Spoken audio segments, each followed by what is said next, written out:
Bonjour à vous. Ça fait un bout de temps qu'on ne s'est pas vu. Pour les habitués, entre autres, sur ma page Facebook, vous m'avez vu dans mes jardins tout le long de l'été, lors de capsules là, sur différents sujets, des situations qu'on vit durant l'été pour avoir le plus beau jardin possible. Alors, j'ai tenté de vous aider de ce côté-là durant tout l'été. Maintenant, on est encabané, hein, comme moi, là, j'imagine que vous êtes à l'intérieur et puis là, vous savourez vos bons légumes que vous avez ramassés, que vous avez récoltés pour l'hiver. En tout cas, j'espère que vous avez fait des belles récoltes. Et puis là, je suis certain que vous commencez à penser à l'année prochaine déjà, avec vos semis, les graines qui vous restent.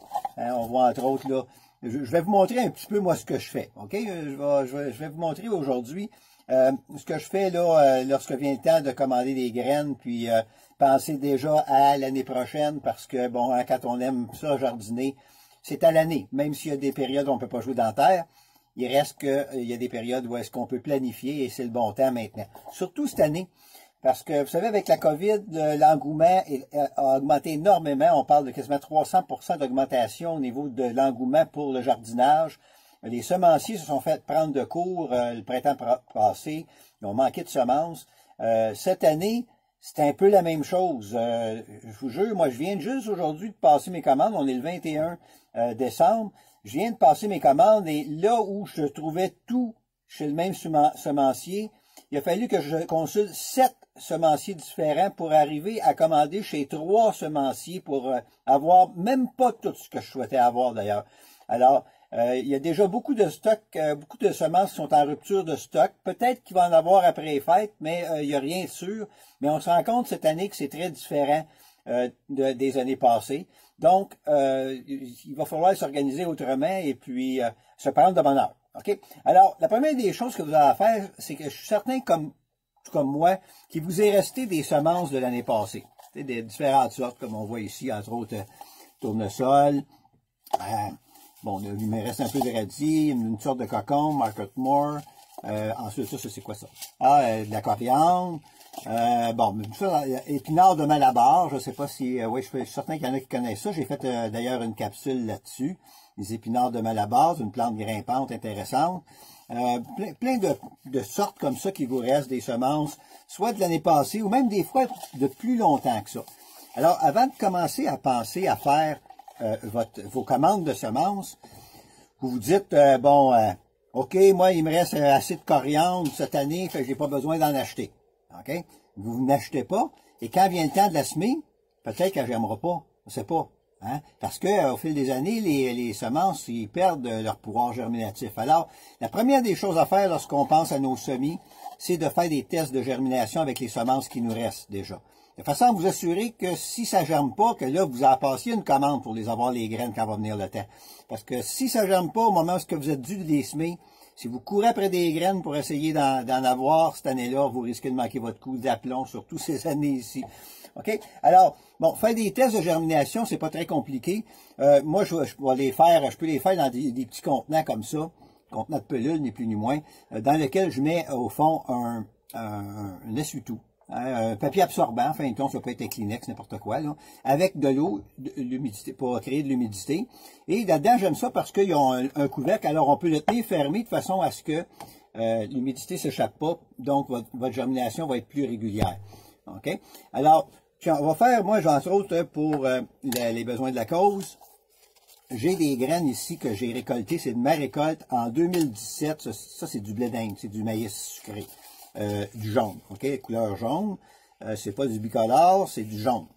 Early Fishers Earlier. Bon.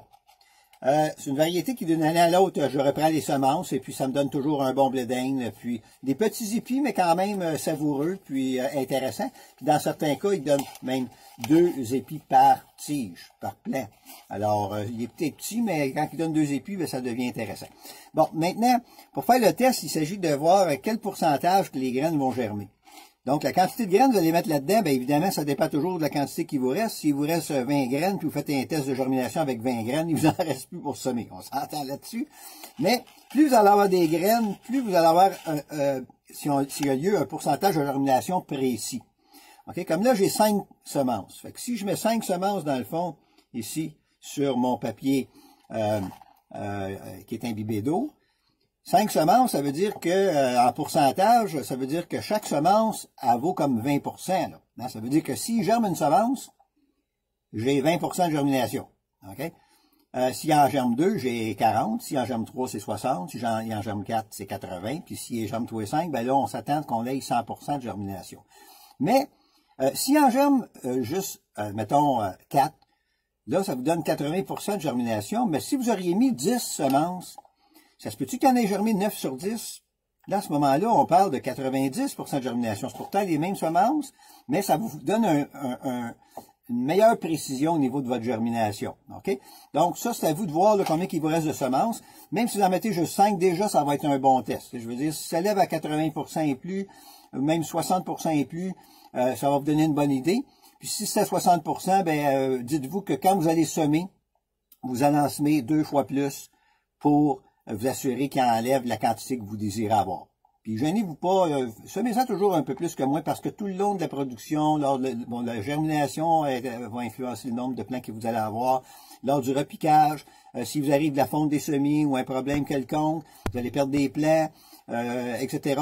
Donc, s'il arrive un gel aussi tardif, un coup que vos plants sont rendus dans le jardin, ben c'est le fun d'avoir une petite réserve pour être capable de pallier à ça puis de pas manquer de plants, pas manquer son coup avec tous les efforts que vous avez mis, ça serait plate de manquer son coup juste parce qu'il vous manque des plants. Donc, quand on travaille en jardinage avec la nature, vous savez, la nature, elle en donne toujours plus que nécessaire. Elle est généreuse, ma nature. Puis c'est normal. De toute façon, il n'y a jamais de perte. OK? Dans la nature, si une plante est en trop, elle va servir de nourriture à des insectes, à des animaux, elle va servir de nourriture à l'écosystème environnant. Donc, tout le monde y trouve son compte. D'accord? Alors, mais puis la nature, ben, elle a toujours tout ce qu'il faut. Alors, il faut faire un peu pareil. Il ne faut pas dire, ah, je veux 3 plants de tomates, je me sème 3 graines. Vous allez être déçu en démon parce que pas sûr que vous ayez 3 plants à la fin là, qui vont se rendre jusqu'au bout. OK? Alors, vous êtes mieux de prendre vos précautions. Donc, 5 graines de maïs comme ça, je mets ça là-dedans, puis bingo, je vais mettre ça de côté à la lumière. Vous pouvez faire germer ça à la lumière sans problème. Et puis, température sur le comptoir, genre à 20 degrés, là, ça va être bon, 20-22, là. Et puis, le blé d'Inde, c'est une plante qui demande quand même pas mal de chaleur, donc si c'est plus chaud, elle va être bien contente. Si vous faites des tests de germination sur les cocombes, la même chose. Les cocombes aussi, les cocombes, courges, tout ça, ça demande de la chaleur. Alors, à partir de 20-22, 24 degrés, là, c'est bon pour faire germer vos semences. OK, fait que ça va. Alors là, quand vous allez avoir fait vos tests de germination sur des semences que vous êtes plus sûr au niveau de leur germination, là, vous allez être en mesure de déterminer ce qui vous manque puis ce que vous avez assez. OK? Et là, ben, par la suite, vous allez pouvoir passer vos commandes. Possiblement qu'il y a des gens qui se sont aventurés, fait l'expérience et avec encouragement, je vous encourage à le faire d'ailleurs, à ramasser vos propres semences. Hein? Moi, comme vous voyez, il y a tout le paquet de petits pots ici. Ça, c'est pas les médicaments que je prends le soir avant d'aller me coucher, là. Non, moi, je suis chanceux, j'en prends pas de médicaments. Fait que je peux me compter, je remercie le ciel de ce côté-là. Mais les bouteilles que je trouve, ou que je ramasse, ou que j'ai, ils me servent à mettre les semences que je récolte, parce que je récolte quand même plusieurs variétés de semences dans mon jardin. Puis ça, c'est plaisant parce que, surtout si vous travaillez avec des légumes, des variétés qui sont à pollinisation libre, pas des variétés hyper hybridées là, qui risquent de pas vous donner la variété. Là, c'est sûr que ça ne vous donnera pas la variété que vous avez achetée au départ si vous reprenez les graines de ces plants-là. Alors, de plus en plus, les semenciers ont des variétés qui sont à pollinisation libre. C'est des variétés d'origine et puis qui se multiplient de par leur semence. Donc, à chaque fois que vous récoltez, vous êtes en mesure d'aller rechercher des semences en quantité astronomique pour être capable de semer l'année suivante et d'en offrir même à vos voisins des semences. Bon, vous voyez un exemple. Moi, ça, c'est des graines d'épinards. OK, là, je sais pas si vous voyez, pas si pire. Ouais, je pense que vous voyez quand même assez bien. Des graines d'épinards, de ma récolte de cette année. C'est que, vous savez, les épinards, à un moment donné, surtout avec la chaleur qu'on a eue, là, les épinards, ils montent en graines, hein. Là, on se dit, ah merde, je peux plus les manger, là, c'est juste des fleurs puis des graines. Fait que, OK, des graines, parfait. Si ça veut plus faire de feuilles, faites des graines, puis j'aurai mes graines l'année prochaine. OK, fait qu'il n'y a jamais rien de perdu comme tel. Il s'agit simplement de voir, là, de profiter du maximum de ce que la nature nous donne. Donc, je me suis ramassé des semences d'épinards là, pour, en vitam aeternam, on va pouvoir en faire des semis d'épinards avec ça, là. Donc, puis on va pouvoir même en partager à mon frère qui s'est aventuré à faire un jardin lui aussi cette année, puis etc. Alors, ça se récolte bien, les épinards. J'ai toutes sortes de semences, comme, bon, vous voyez ici, la courge, spaghetti, hein, spaghetti végétal. Moi, non, ouais, ben en masse, mais j'ai utilisé 5 graines là-dedans, là, m'envoie ma talle de courge, puis la courge, l'année passée, ma talle de courge m'a donné 30 courges spaghetti. Un peu, je vais vous en montrer une. Regardez comment ça encore mes courges spaghetti. Fait que, ici, c'est pas du vaporiteux, c'est parce que ça, c'est sale ici, là. Elle est appuyée là sur la terre. Hein, mais, vous voyez, les belles courges de spaghetti, ça se conserve super bien. C'est des courges d'hiver, ça se garde. Température pièce, moi, dans ma cave, à côté de la fournaise, c'est pas compliqué, à côté du poêle à bois. C'est une fournaise au bois, mettons. C'est pas trop chaud quand même autour, mais il reste que c'est une température de 20-25 degrés, puis ils sont super belles. Et puis, régulièrement, ben, ça me permet de pouvoir manger du bon spaghetti végétal. En même temps, on va vous en montrer un autre pendant que je joue des courges, là. Hein, celle-là, vous la connaissez aussi, la courge butternut.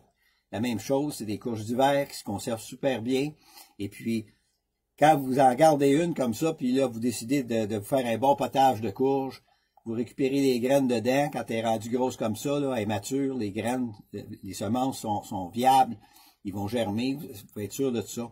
Alors, vous les ramassez, et puis vous allez en avoir à profusion avec une seule courge, là, vous allez vous allez en avoir plus qu'en masse, ok?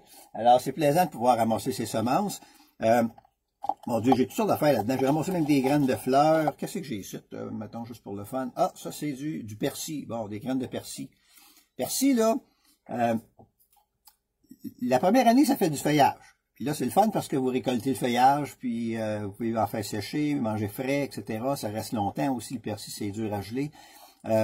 Et puis, donc, si vous mettez ça dans une couche froide, vous êtes capable de les tirer pas mal rendu à l'automne. Mais si vous laissez un plat en terre, à l'automne, mettez du paillis par-dessus pour le protéger s'il y a lieu, pas qu'il souffre trop, là.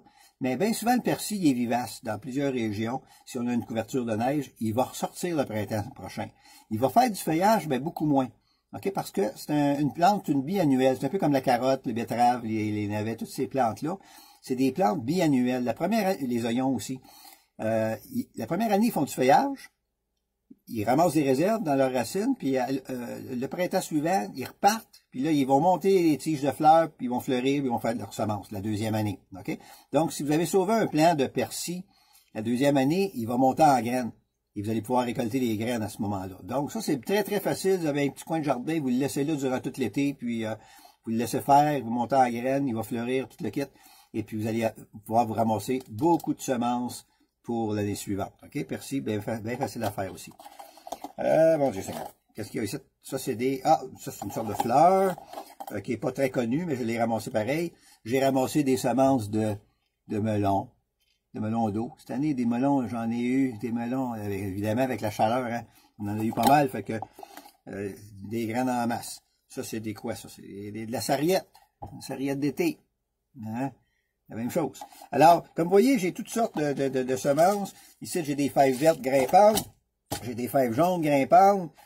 Du maïs en masse. Fait que, j'ai des tomates aussi. Hein, les tomates, ça aussi, ça se ramasse facilement, les graines de tomates. Alors, mon Dieu, j'avais beaucoup de sortes, mais là, j'en ai choisi 4 ou 5 seulement. Là, avec celles-là, là, ils font mon affaire. Je me contente de tout ça. Et puis, je me plante à peu près 36 plants de tomates. Puis ça me donne des tomates à manger frais, fraîches, et puis faire du jus de tomate, du jus de légumes, des tomates en conserve. Je remplis ma chambre froide, puis je suis tranquille pour tout l'hiver avec des bonnes réserves avec mes 36 plants de tomates. 36 plants de tomates, c'est pas tout le monde qui est amoureux de planter ça, je vous le comprends. Si vous avez juste des petits jardins, puis surtout si vous cultivez dans des petits bacs, là, des petites boîtes de 4 pieds par 6 pieds, là, avant de mettre 36 plants de tomates, ça va vous en prendre pas mal. Mais moi, 36 plants de tomates, je rentre ça dans une... c'est comment on va dire, un abri d'auto que j'ai recouvert, parce que les tomates, je les garde sous couvert, pas qu'il pleuve dessus. Les tomates haïssent ça avoir de l'eau sous le feuillage, c'est ça qui amène beaucoup de maladies de feuillage, là. Alors, je mets un plastique transparent sur l'abri d'auto. L'abri d'auto, elle a 10 par 20. Alors, moi, pour 36 plants de tomates, ça me prend 200 pieds carrés. pour cultiver mes 36 plants de tomates. Et puis, bon, ça c'est une petite parenthèse en passant. Fait que moi, ça fait des années que je ramasse mes graines de tomates. Là. Je jette plus de semences de tomates pantoute. Là. Alors, c'est ça. Bon, on va checker voir si ça a germé. Alors, on va attendre un peu plus longtemps. Là. Ben, assez souvent, dans 4-6 jours, là, maximum une semaine, ça va se réveiller. Ça va pousser. Bon. C'est ça. Là, comme je vous disais, les semenciers ont de la misère à fournir encore cette année. Vous avez peut-être pas pu ramasser toutes vos semences encore, mais si vous avez certains légumes, justement, légumes fruits, évidemment, là, comme on l'a vu tantôt, courge de spaghetti, la courge butternut, je vous dirais aussi les zucchini. Je sais pas si vous êtes ramassé des zucchini, là, des grosses zucchini que vous n'avez pas pu ramasser quand ils étaient petites en courgettes, mais si vous les laissez grossir, ça devient des courges d'hiver. Vous voyez, celle-là, elle est impeccable, elle est encore super belle, elle est dans ma chambre froide, celle-là. Les autres, les gardent au frais, les zucchini comme ça. Les autres courges d'hiver, température pièce, c'est bon, mais ceux-là, celles-là, j'ai remarqué qu'ils sont mieux dans la chambre froide. Ils vont se conserver plus longtemps. Alors moi, la prochaine fois, je vais en prendre une pour faire des muffins aux courges, ou ben non, un potage à zucchini, comme ça. Hey, là-dedans, il doit y avoir 200 graines, là, au moins, c'est pas plus, là. Alors, c'est sûr que je vais les ramasser parce que je me suis rendu compte que les graines de zucchini, ils sont en rupture de stock chez bien des semenciers, du moins pour l'instant. Comme je vous dis, je ne sais pas après les fêtes si certains semenciers vont se réapprovisionner ou peut-être qu'ils n'ont pas fini non plus de préparer leurs semences.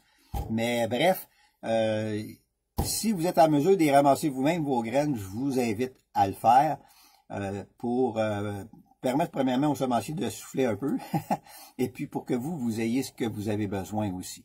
D'accord? Parce que dans l'avenir, si vous devenez, on parle d'autosuffisance alimentaire, mais oui, ok, si vous avez des légumes, s'il faut que vous achetiez des semences, achetez ci, achetez ça, achetez le terreau, ouais, ben là, on parle pas d'autonomie tant que ça, parce que demain matin, il n'y a plus ces services-là, vous êtes dans la merde, excusez le mot, là, mais on va être dans le trouble, hein? Alors, si on va aller vers une autonomie alimentaire, être le plus indépendant possible, c'est important de prendre les moyens pour qu'à tous les niveaux de votre jardinage, vous soyez en mesure de contrôler ce que vous souhaitez le plus possible. Okay? Alors, moi, ça va me faire plaisir au courant de l'hiver et même, je vous dirai après les fêtes, je vous réserve entre autres une belle conférence là en ligne. Je vais regarder comment faire, là, mais si vous avez le goût, là. Moi, je possède 8 façons de gérer les matières compostables chez moi. OK, toutes les matières compostables, y compris les matières animales, tous les restants de table, etc., les feuilles, bon, alors je vais vous partager ces 8 façons de faire là après les fêtes. Puis évidemment, quand va arriver le printemps, toutes sortes d'autres belles chroniques que je vais pouvoir vous offrir si vous avez le goût de les regarder. Alors, je vous remercie de votre assistance et puis je vous invite à partager ce que je vous ai parlé aujourd'hui.